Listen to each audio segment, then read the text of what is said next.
দীর্ঘ 11 মাস পর সোমবার সকালে প্রশাসনের উপস্থিতিতে মাতা ত্রিপুরা সুন্দরী মন্দিরের প্রণামী বাক্স খোলা ও গণনার প্রক্রিয়া শুরু হয়।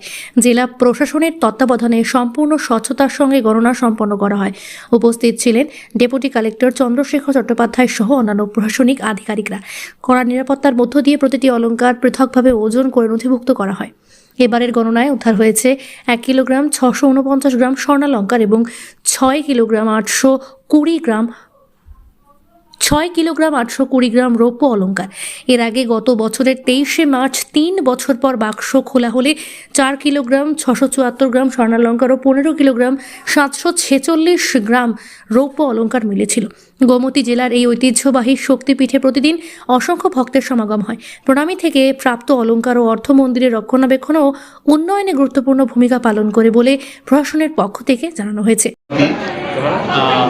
আজকে আমি এখানে যে গয়নার যে বাক্স, মায়ের গয়নার যে বাক্স, সেটা গণনার জন্য, সেটা হিসাব নেওয়ার জন্য আমি দায়িত্ব পেয়েছি এবং আমার টিম সহ আমরা এই কার্যে নিযুক্ত আছি। তো বিগত প্রায় এক বছর আগে আমরা এখানে গণনার কাজ হয়েছিল। গয়নার বাক্স থেকে আমরা যে দৈনন্দিন ভক্তরা যে জমা দেন সেটার একটা রেজিস্টার মেনটেন করা হয়। সেই রেজিস্টার থেকে আমরা গয়নাগুলো মিলিয়ে যথাযথ নিরাপত্তার মাধ্যমে বাক্সে করে আমরা নিয়ে ট্রেজারি স্ট্রং রুমে সেটা জমা দিই। আজকেও সেই কাজটা আমরা করছি।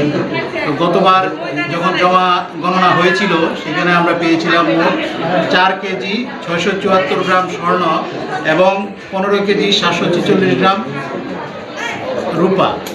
এই গয়না আমরা পেয়েছিলাম এবং সেটা আমরা ট্রেজারির যে স্ট্রং রুম সেখানে আমরা জমা করেছিলাম। আজকেও আমরা সেই কাজটাই করছি, রেজিস্টারের সঙ্গে মিলিয়ে গয়নাগুলো আমরা হিসাব করে নিচ্ছি এবং তারপরে যথাযথ নিরাপত্তার মাধ্যমে আমরা সেইগুলো নিয়ে ট্রেজারি স্ট্রং রুমে জমা দিয়ে দেব। কি মনে হচ্ছে এবার কতটুকু স্বর্ণ পেতে পারেন আপনার আন্দাজ কি মনে হচ্ছে? আন্দাজ তো এখন করা যাচ্ছে না, মনে করুন 1 কেজির মতো হয়ে যাবে স্বর্ণ, আর রূপা আরও বেশি হবে, ধরেন 4-5 কেজি হতে পারে। কতদিন পর খোলা হচ্ছে আজকে? এই 1 বছর প্রায়, কারণ গতবার মার্চ মাসে খোলা হয়েছিল, এইবারও ফেব্রুয়ারি মাস, ধরুন প্রায় 11 মাস পরে আমরা খুলছি। উদয়পুর থেকে বিট্টু মজুমদারের রিপোর্ট, সত্যের খোঁজে 24 ঘন্টা।